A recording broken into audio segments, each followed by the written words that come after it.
আমরা জানি মানুষ হত্যা করা মহাপাপ।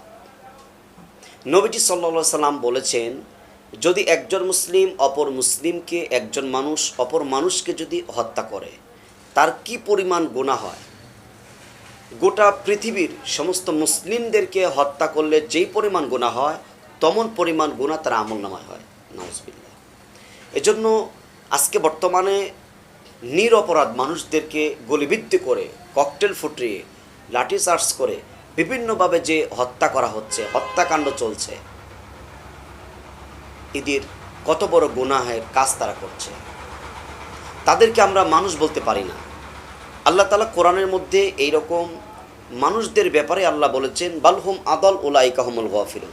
তারা চতুষ্পদ জানোয়ারের চাইতে নিকৃষ্ট, যারা শোয়ার কুত্তার চাইতে যারা নিকৃষ্ট, যাদের বিবেক দিয়েছি বিবেক কাজ করে না, যারা বিনা অপরাধী কোমল শিশু ছাত্র, মেধাবী ছাত্র, যারা গ্রাম্য থেকে কষ্ট করে ইউনিভার্সিটিতে পড়াশোনার চান্স পেয়েছে, তাদের অধিকার ফিরে পাওয়ার জন্য মাঠে নেমেছে, তাদেরকে নিরাপত্তা দেওয়া বাদ দিয়ে যারা গুলিবিদ্ধ করে হত্যা করেছে, তাদের মতন খারাপ মানুষ আল্লাহর জমিন আর হতে পারে না। আল্লাহ মানুষদের ব্যাপারে বলেছেন, বালহুম আদল ওয়ালাকদ কাররামনা বানি আদম। এই পৃথিবীর জমিনে বনি আদম হচ্ছে সর্বশ্রেষ্ঠ মানুষ। বনি আদমের সম্মান মর্যাদা আল্লাহ দিয়েছে। মানুষ সৃষ্টির সেরা জীব, আর এই সৃষ্টির সেরা জীব থেকে মানুষ কখন কুত্তা, শুয়ার এবং নিকৃষ্ট হয়, বালহুম আদল উলাইকা হুমুল গাফিলুন হয়, যখন মানুষের অন্তরের মধ্যে, মানুষের অন্তর আছে কিন্তু সে অন্তর দিয়ে অনুভব করে না, অনুশোচনা করে না, আমি কি করছি এই ধারণাটা করে না।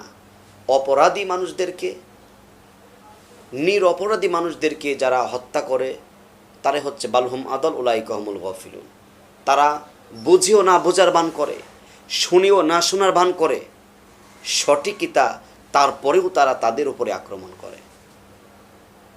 প্রিয় ভাইরা আমার, আপনারা জানেন কোটা আন্দোলন ঘিরে নিয়ে এই সমাজের মধ্যে অনেক ছাত্র ভাইরা, রংপুরে আবু সাইদ সহ এ পর্যন্ত শত শত আমরা বলতে পারি নিহত হয়েছে, এবং কি এমন মানুষ নিহত হয়েছে যার ব্যাপারে কোনো ইউটিউব ইন্টারনেটে কোনো প্রমাণই নেই, যার ব্যাপারে কোনো লেখনীয় নাই। এরকম মানুষও এই কোটা আন্দোলন ঘেরাও করে নিয়ে শিক্ষা জাতির মেরুদণ্ড, তারা 24 ঘন্টার মধ্যে 18 ঘন্টা পড়াশোনা করে, পরিশ্রম করে,